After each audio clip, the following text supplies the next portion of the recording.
खजाने की खोज। एक गांव में एक रवि नाम का एक किसान अपनी पत्नी और 4 लड़कों के साथ रहता था।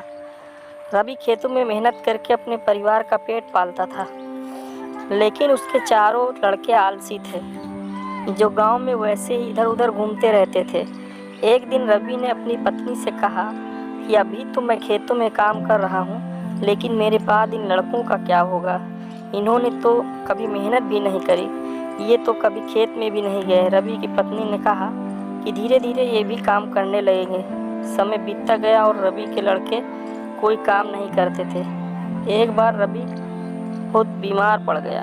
वह काफ़ी दिनों तक बीमार ही रहा। उसने अपनी पत्नी को कहा कि वह चारों लड़कों को बुलाकर लाए। उसकी पत्नी चारों लड़कों को बुलाकर लाई। रवि ने कहा, लगता है कि अब मैं ज़्यादा दिनों तक जिंदा नहीं रहूँगा।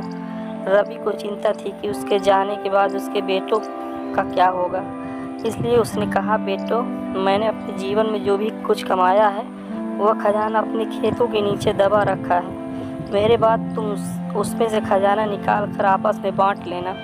यह बात सुनकर चारों लड़के खुश हो गए। कुछ समय बाद रवि की मृत्यु हो गई। रवि की मृत्यु के कुछ दिनों बाद उसके लड़के खेत में दबा खजाना निकालने गए। उन्होंने सुबह से लेकर शाम तक सारा खेत खोद दिया, लेकिन उनको कोई भी खजाना नहीं नजर आया।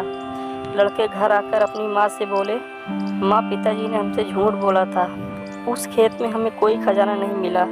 उसकी माँ ने बताया कि तुम्हारे पिताजी ने जीवन में यही घर और खेत ही कमाया है, लेकिन अब तुमने खेत खोद ही दिया है तो उसमें बीज बो दो। इसके बाद लड़कों ने बीज बोए और माँ के कहे अनुसार उसमें पानी देते गए। कुछ समय बाद फसल पककर तैयार हो गई, जिसको बेचकर लड़कों को अच्छा मुनाफा हुआ, जिसे लेकर वह अपनी माँ के पास पहुँचे। माँ ने कहा कि तुम्हारी मेहनत ही असली खजाना है, यही तुम्हारे पिताजी तुमको समझाना चाहते थे। हमें आलस को त्याग कर मेहनत करना चाहिए। मेहनत इंसान की असली दौलत है।